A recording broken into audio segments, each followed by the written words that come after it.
Hello students, welcome to today's daily news analysis. As always, we are referring to the Hindu newspapers, Delhi edition. Okay, so front page, let's look at it. To salvage a World Cup, Supreme Court sends ball back to All India Football Federation Court. Okay, um, so let's take it this way. All India Football Federation, it's very logical. They are responsible for managing football in our country. Like for cricket, we have the Board of Cricket Control in India, BCCI, right? So BCCI we have like that. For football, there is this agency. Now, Supreme Court felt that there are some issues with the functioning of this agency, All India Football Federation. I think all of us, some way or the other, we feel that there is some corruption taking place, some wrongful activities. So Supreme Court had mandated that the functions or the task of this AIFF should be dealt by a committee of administrators. So Supreme Court had appointed a committee of administrators. Previously, it happened with the BCCI also, if you remember. Okay. Now, FIFA, the agency that is responsible for managing world football, the World Cup, the tournaments, etc. So they are organized by the FIFA. So FIFA has a requirement that those teams that are participating, one of the requirement is that those countries who are sending their delegations to play, they should be managed by an elected body. So AIFF was to be an elected body, but Supreme Court appointed Committee of Administrators. This is not an elected body, even though it is for reforming the system, but it is not an elected body, and therefore the Indian women team, under 17 women's team, could not participate because of this. So as a result, the Supreme Court has backtracked, and so as the team can play the World Cup. So to salvage a World Cup, Supreme Court sends ball back to AIFF. So these tasks have been taken over and handed back to the AIFF. In the latest part of the newspaper, we have something similar for Olympics also. So there also same thing is taking place. This thing is under, what should we say, deliberations are going on in the Delhi High Court. There it is, the Delhi High Court. Okay, so this is it. It's just that something is there in the news, we have to do it. Yes, it will always be helpful if you can visit the website of the AIFF. Right? So if you can visit the website, it will be great. Okay, I checked, it is not a statutory body. So that's, yeah. Okay, this news seems interesting. Islamic State man, IS man, plotting attack on Indian leader held by whom? Russia. So they say that some Russian, of course, some person went to Turkey, got training over there with the idea of detonating himself, a suicide attack in India. So that was to take place. So Russians have held it. Okay. Now, if we look at it this way, this is important from the point of view of internal security, GS3. We hear about, and talk about internal security, GS3, not to confuse with internal security Islamic State. So GS3. Naturally, the threat perception from Islamic State. So that is there. It is still there. There is a concern. Then when we hear about Islamic State, it is Islamic State, or even if we hear about the Al Qaeda also, they are agencies that are not really having a organization in India. They remotely, by means of internet, by means of anything, they remotely tell their sympathizers in different countries, let's say in India, that we will train you and we will provide you some basic requirements to conduct an attack in any part of the territory. Or let's say we will help you in organizing a lone wolf attack. So this lone wolf attack is important from GS3 point of view. Obviously not so much this thing. I mean this article, it's the theme over here that is important. Now other thing, I mean if I can take some liberty over here. Russia is saying that somebody went to Turkey, got training over there. Russia does not have good relations with Turkey, so that could be a way of maligning Turkey. At the same time, India and Turkey also do not have good relations. Okay, next news. Most Jammu and Kashmir parties oppose voting right for outsiders. Fine. So in Jammu and Kashmir, we know there was Article 370 in place. It's no longer there. And there was, like, in across the country, you could there is citizenship thing. We have a single citizenship. But in Jammu and Kashmir, outsiders could not vote. Right? If I go and let's say if I'm from Chandigarh, and if I decide to settle over there, I can't acquire property, and I cannot become a voter of that place. I can change, like if I am from Chandigarh, I can go to Maharashtra and settle in Bombay and become a voter over there, but not in the state of Jammu and Kashmir, given the Article 370. This was a restriction. So it didn't treat citizens equally, especially in the context of Jammu and Kashmir. So naturally, it has been revoked, and now election processes to take place. And the outsiders, people who were previously not allowed to vote, they are being introduced. They are being entered into the electoral rules. Right, so they are being entered into this.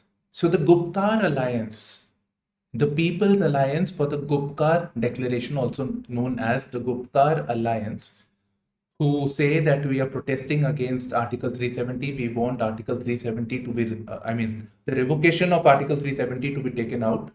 Reinstating Article 370. So they are opposing this move over here. And they are opposing the implementation of Representation of People's Act. And this is important, please. This is important. 1951. So implementation of the Representation of People's Act 1951, which they say will allow outsiders to register as voters of the assembly elections. This is a mistake they are doing. In fact, they should be opposing Representation of People's Act 1950. And you don't make this mistake, because if you make this mistake, you will lose marks. 2 marks plus 0.6 marks, right? So 1/3 is negative marking. I'll show you how. This is the Representation of People's Act 1950. Where is Representation of People's Act 1951? Just a second. Yeah. First, let us look at the Representation of the People's Act 1951, the one they are opposing.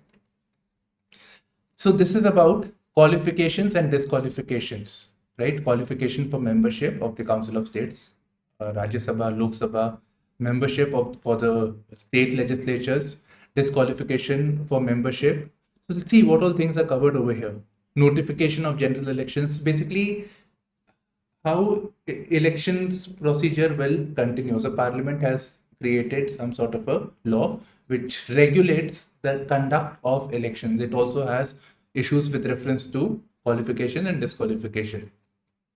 See, it talks about administrative machinery for the conduct of elections. So finer details are given in Representations of People's Act 1951. Registration of political parties, conduct of elections, etc. Right, so you get it. Now you look at the Representation of People Act 1950. This one is about electoral rules for parliamentary constituency. So that is who all will be eligible for voting. Presume that all of you are above 18, and when you must have voted, so you must have seen the electoral rules. So assembly, electoral rolls for council, this thing. So it's mainly about that, simple as that. So you don't make that mistake. And I hope this is clear, this difference is clear. Representation of People's Act 1950 and 1951.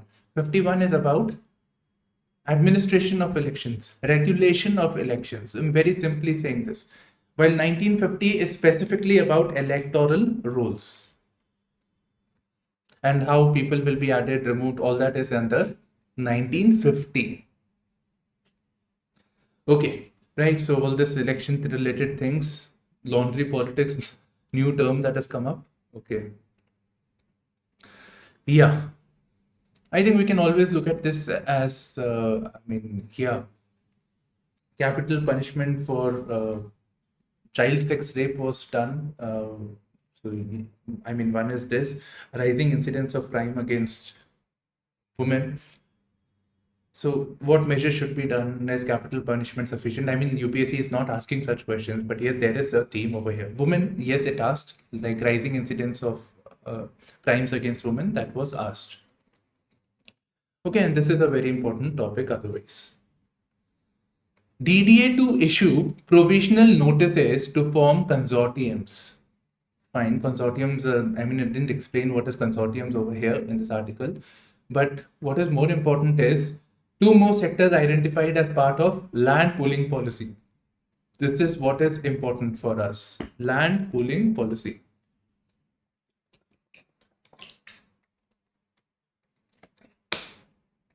So, yeah, I was checking this. So obviously land pooling policy is there in news, not just in context of Delhi. So this is Delhi, but it is also there in Haryana.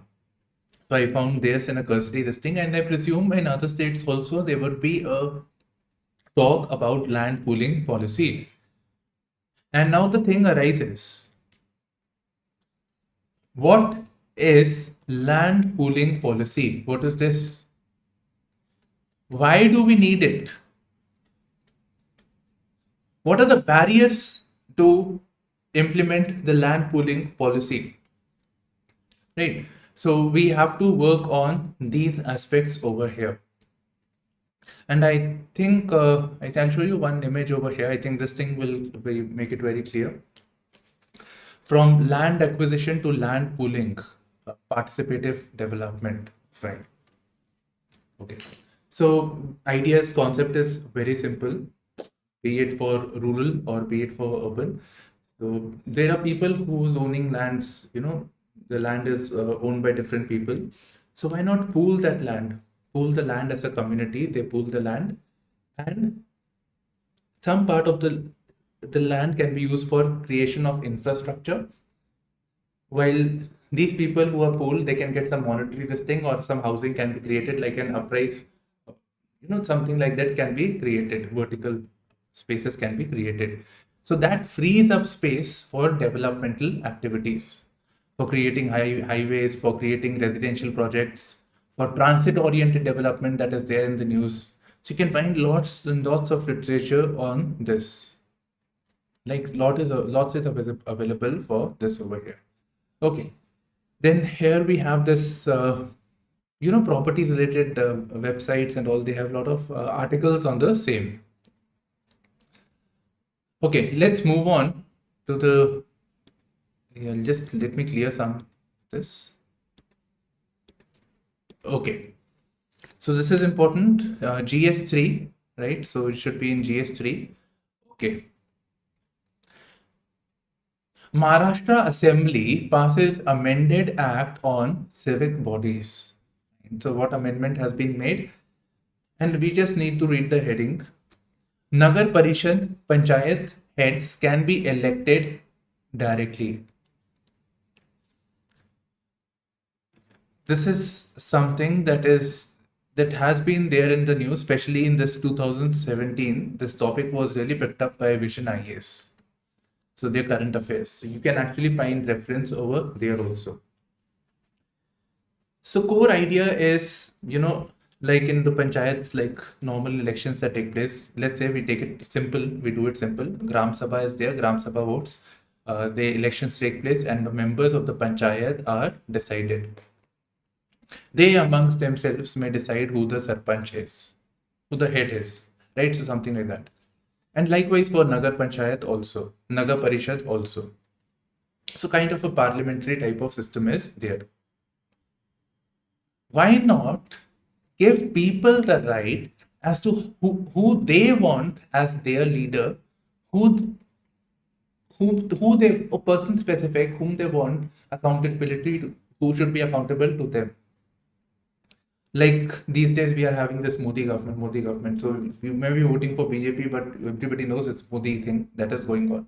So leader specific. So one can associate with a particular leader personality who's responsible.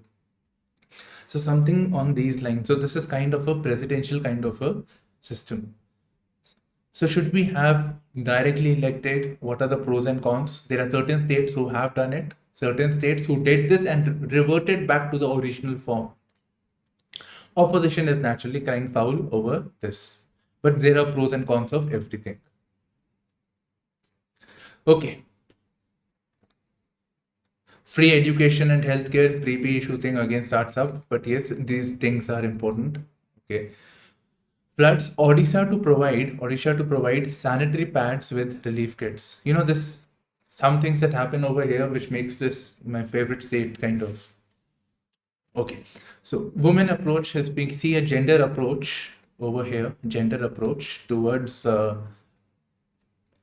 disaster management, rehabilitation. So we are having a gender approach can be seen over there. So rarely we see the governments think on these lines over here, right? So sanitary pads, they're wet, they're not able to get the hygiene, menstrual hygiene. There'll be complications because of that. So they are doing things for it. And yes, please don't lose out on the main thing also, the issue of disaster management. I think that we have done it a lot actually, Godavari, Kerala. So same points are there.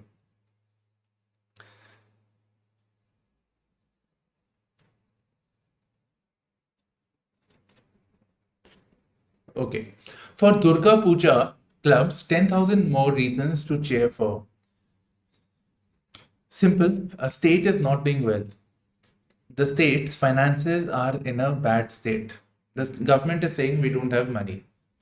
And yet, for example, for Durga Puja, the clubs that are organizing these Durga Puja, obviously very important in the state of West Bengal. So additional grants are being given. Additional rupees 10,000 additional is being given. So state's financial health is not good. And the CM is saying that, but yet more money is being allocated for the same. So that is one thing that is about the fiscal health of the states. So this is very important, right? This thing is important. And we have a state where the state is under a huge amount of debt. Power sector is not doing well. The state distribution companies, discoms, are not in a good state. And when the discoms are not doing well, naturally your power supplies, you're going to have more power cuts. So these issues are there. And they have also not paid money for the Narega. And I feel this is the most unethical thing that the government, any government does is these people who you have made them work. They're the poorest of the people. So 1.34 crore Narega workers have not got their wages. And they're the poorest. You made them work also and you have not paid them. And that is across the country actually. Okay, so this is one issue. Besides this, and the more important issue from our exam point of view, is Durga Puja has been listed in UNESCO recognition. And all this article says about UNESCO recognition. Now, UNESCO has multiple recognitions. Which recognition are you talking about? So, UNESCO's intangible cultural heritage. So, under this, Durga Puja has been added. And when we talk about intangible cultural heritage, we have number of other things, right? We must know about all of them because they are naturally important. That is why they have been recognized by the UNESCO. So your task is to read about all of these over here. So whichever website I'm randomly doing it, I actually did this, but I was not able to find it right now. The same link. Okay. Same way, Datta Pita will be managed by a panel of Hindus and Muslims. So there is this Dattatreya, Baba Budan, Swami Pita Darga. Right. So this is basically in cave in Chikmagalur in Karnataka, which is being worshipped by both Hindus and Muslim, important pilgrimage site. Both. I mean, Dargah means Islamic. So, but the Sufi saints, Hindus also came to them. Okay. So syncretic culture. Syncretic means more communities. It's not specific to one community. More people groups are also associated with that. So this will be managed by a panel of Hindus and Muslims. Naturally, what is important is, right? I think, yeah, by now you would be knowing this. Soon drones will track mishaps on expressway. So application of drones and the number of drone applications over here. Why not refer the drone policy, right? So 2021, 2020, whichever drone policy you want to take, it's good. It's a good idea to refer that also. Jagan, the Chief Minister of Y.S. Jagan Mohan Reddy, the Chief Minister of Andhra Pradesh, pursues special status with Prime Minister. Fine. Yeah, so it's very simple. Andhra Pradesh, the state, Andhra Pradesh, the state, was from this was carved out the state of Telangana, and this new state Andhra Pradesh remained, basically Andhra Pradesh and now Telangana. So this state wants special status, and special status basically means grants, additional financial devolution from the union to the states. Okay. Now, before moving forward, let me give you this. I mean, special status. Special grants would be given besides what is given to other states. That is what a special status. Okay. So yeah, let me just. Yeah, I'm doing this over here. So union collects taxes. Union collects revenue from the people of all the states of the country. And this money is part of this money is granted to the states. This is done in two ways. One is statutory grants and other is discretionary grants. Statutory grants are the ones that are mandated, that have to be done, and it is based on the recommendations of the Finance Commission. So there is a formula according to which union will allocate money to respective states. One thing is that 40% of the revenue of the union will go to the states. But which state will get how much revenue, that is also to be decided. So Finance Commission has come up with the formula, government has agreed to that according to that. But certain states, they say that, we require more resources. Special consideration should be made. So for them, special category state. So the Andhra wants to be a special category state given the bifurcation of the state that has taken place. But post 14th Finance Commission, this thing has been cancelled. This provision has been revoked. And that is what the union is saying, that we cannot give you.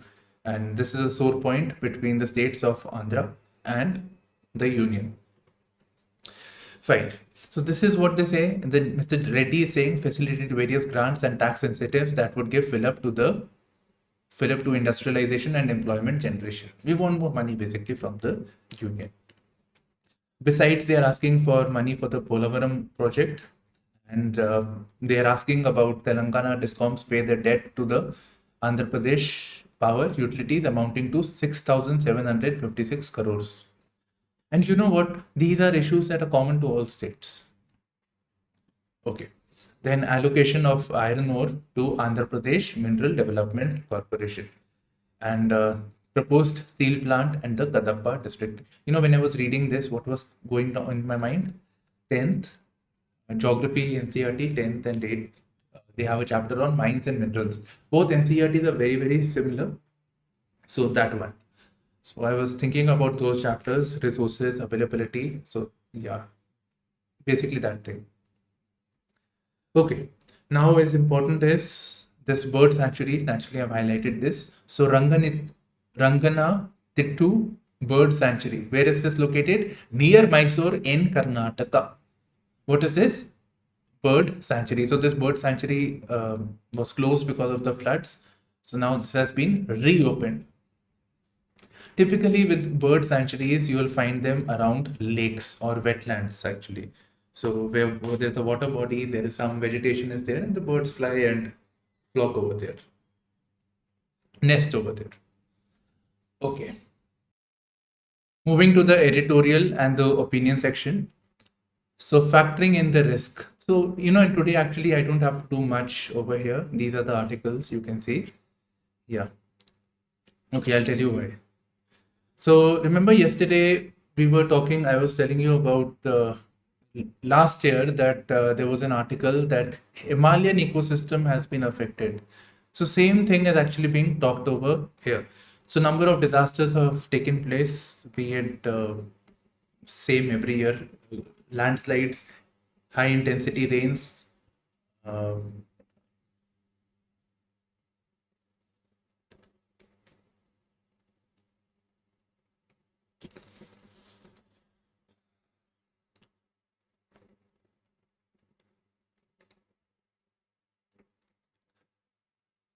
Now coming to the next one, that is editorial and the opinion page. So today I don't have much actually.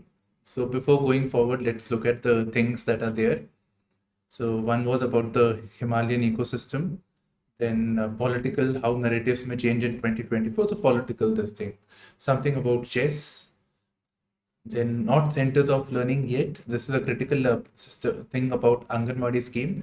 And I have made a video on this also, ICDS. I think it's 11-12 minute video, ICDS and Anganwadi. Yeah, everything has been covered over there. The Myanmar issue, right? So Myanmar, the people supportive of the democratic movement, they are being arrested. They are being executed actually. Okay.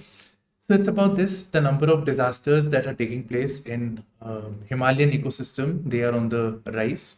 It was there in the yesterday's, I mean, previous year also it was there. I talked about the same over here. Right? So we are seeing more and more of these disasters.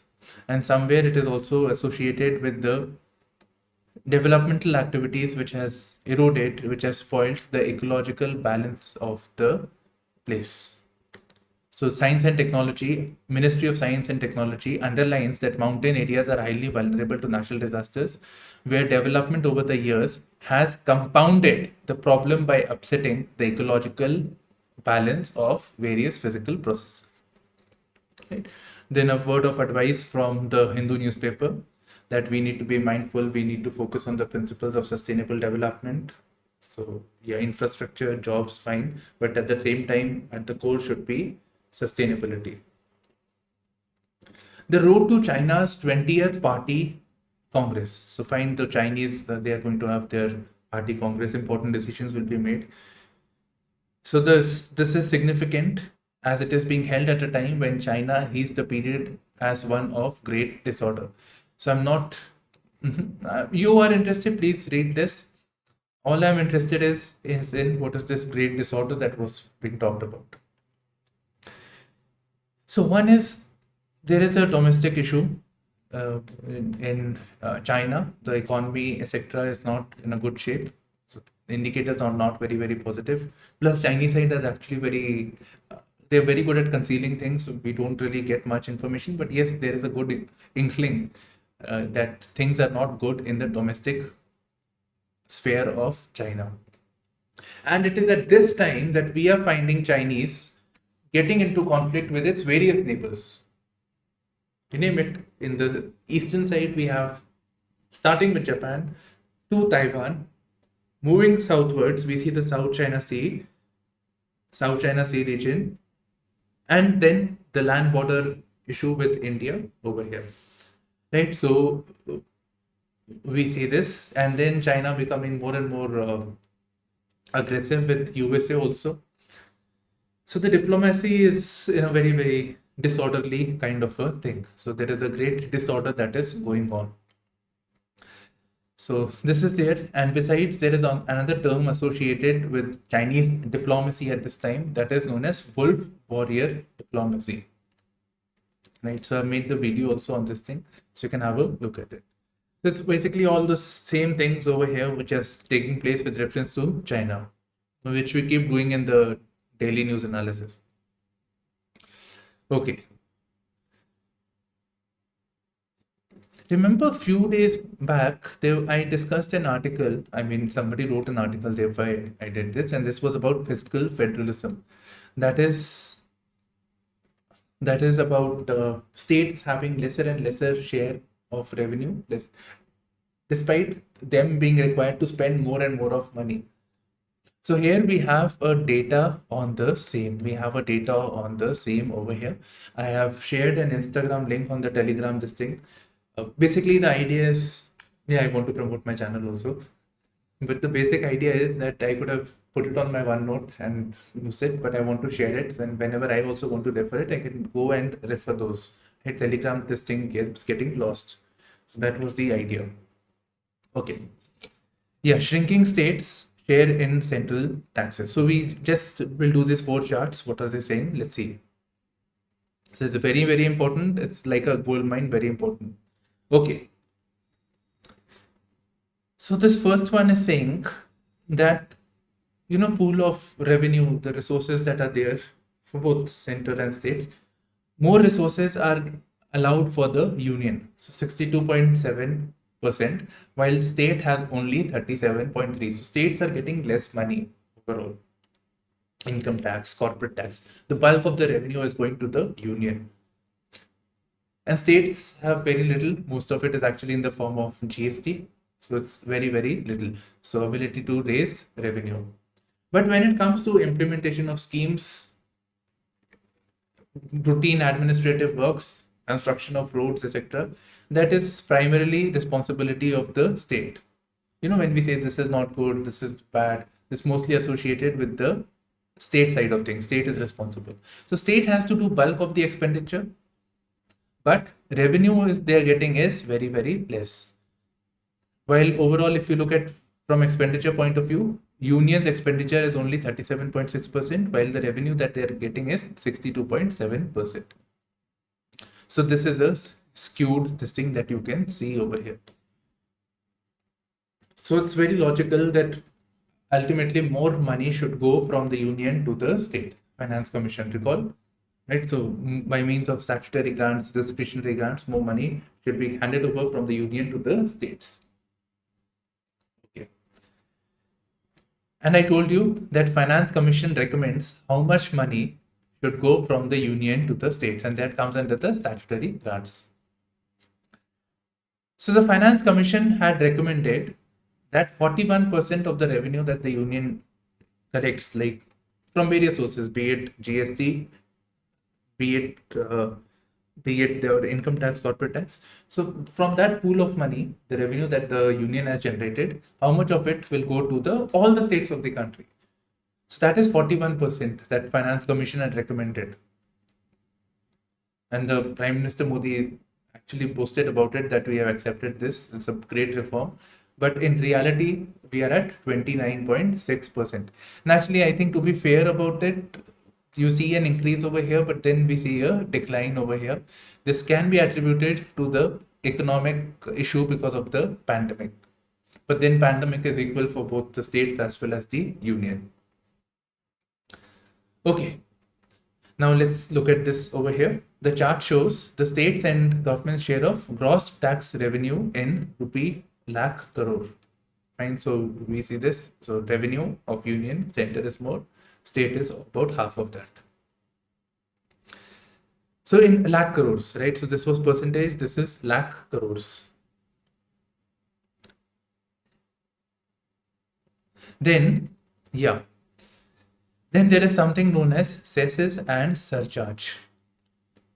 So union says that we want to, normal tax is there, but for some, let's say for Garib, so Garib Kalyan cess. So for welfare of the Garib, we will have this cess.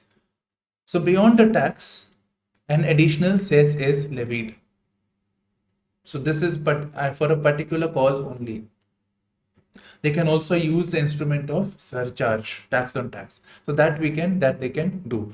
But the same flexibility, let's say that our financial health is not good, we want to raise additional revenue besides what is given in GST. No, you cannot do it. This is only for the union. Union can do it, but not the states. So this is again something that is problematic. And here again, we see that the money that has been collected for cess, because cess is for a specific purpose. For education, for Garib Kalyan, for specific purpose. So they have collected, but they have not utilized for that purpose. It was to be utilized for that specific purpose, but that utilization is also not good. So this we know from the CAG's report, the auditor's report.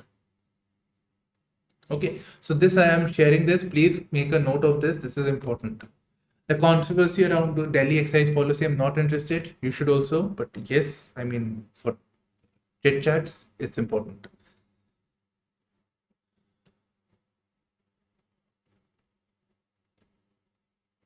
Yeah, same thing. See, for World Cup, Supreme Court sends ball back to AIF court. So again, from COA, powers have been given back to the AIFF. Similarly, it's with Delhi. The center rushes to Supreme Court, gets relief on IOA affairs. So same this thing with reference to Olympics now. So for that also, Delhi High Court had mandated that there should be a committee of administrators appointed by the court. So this again, they have gone to the Supreme Court. They have appealed against this. So the Olympic Association will be managing it. So that's what the center wants.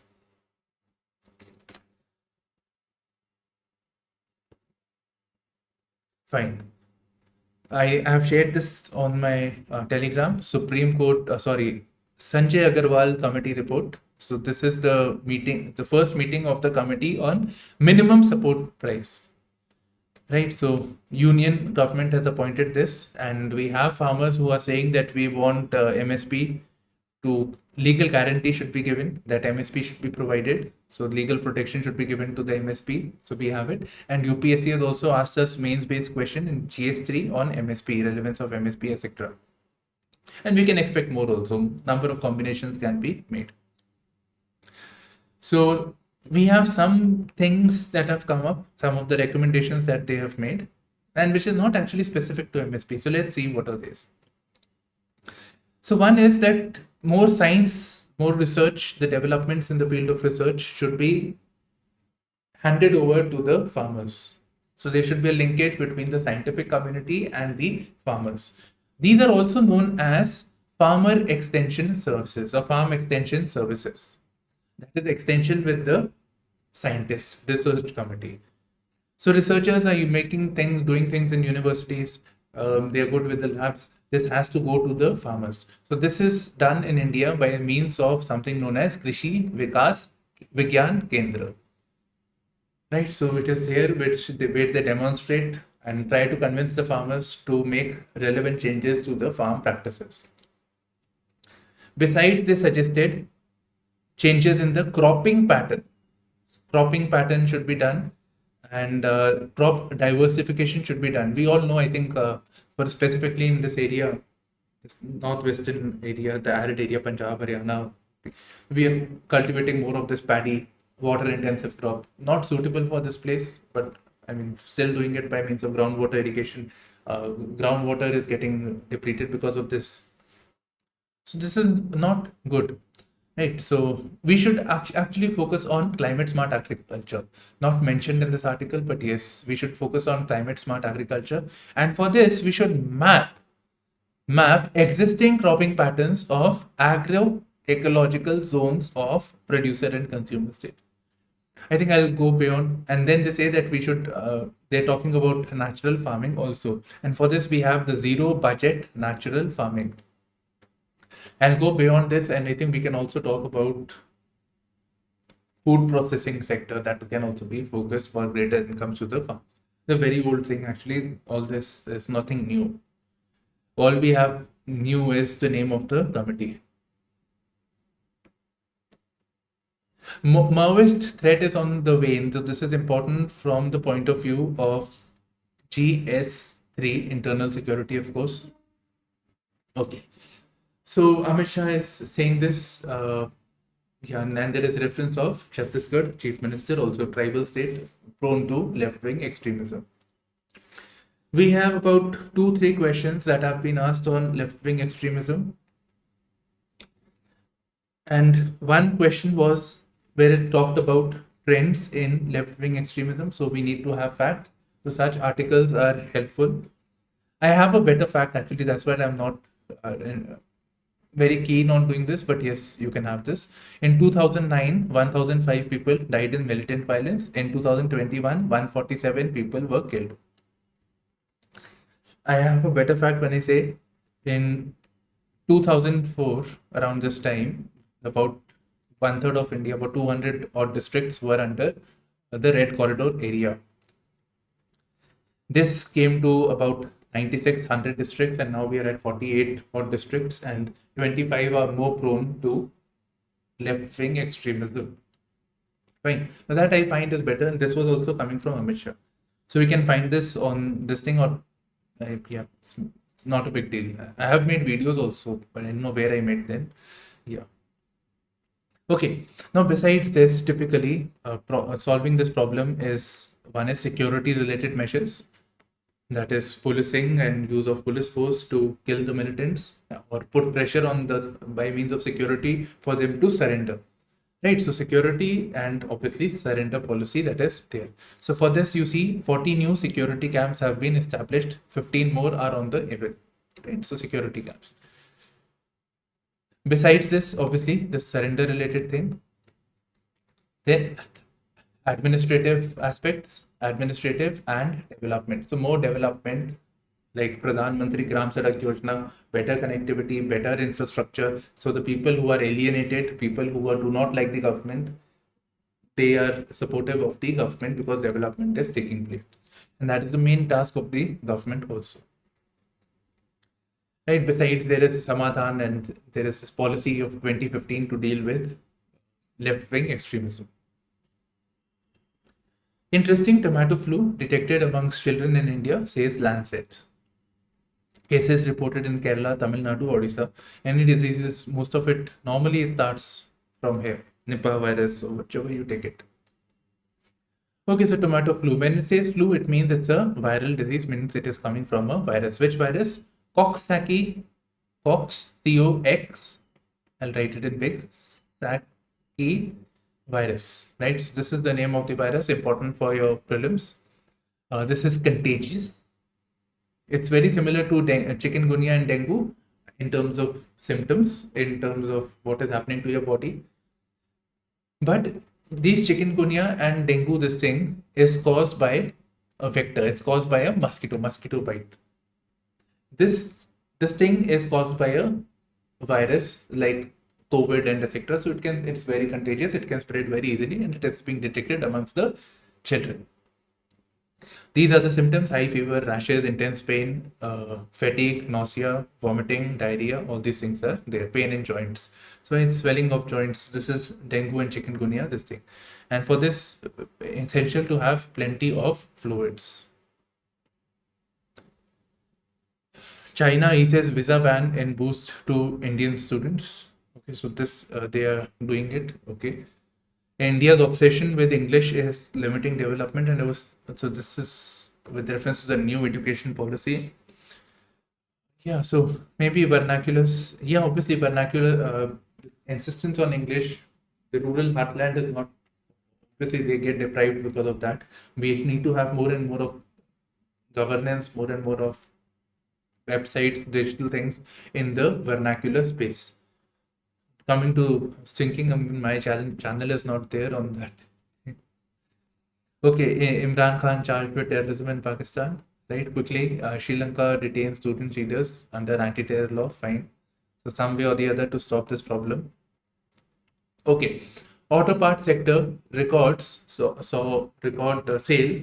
So auto parts ancillary company. So auto sector seems to be doing well. Says ACMA president, Association of whatever.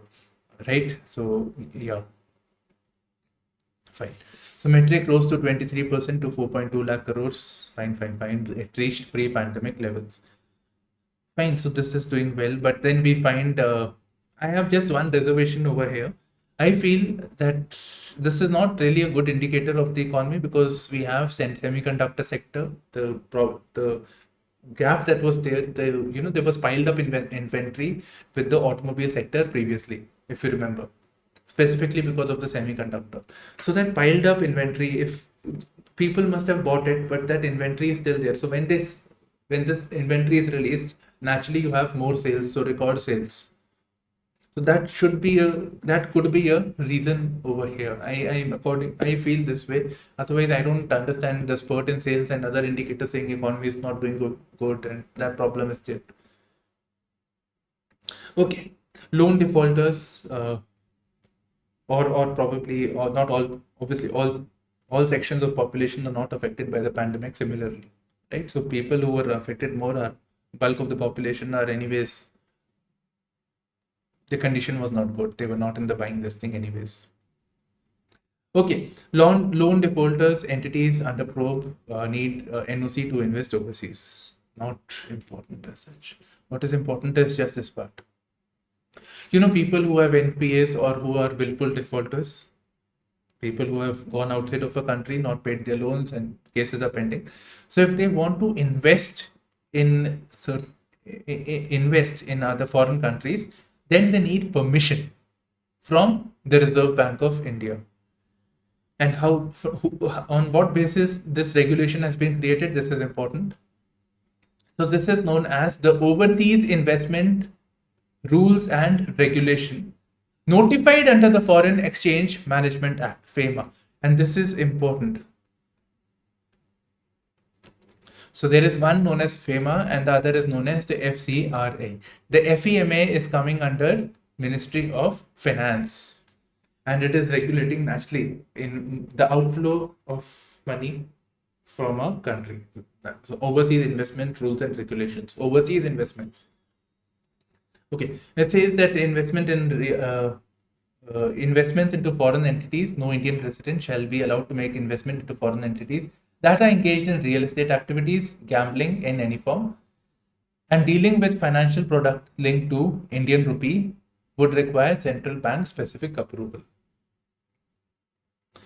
Fine. So yeah, this is it. Sensex slides 1.5% on fears of Fed rate hike. 1.5 is very severe actually.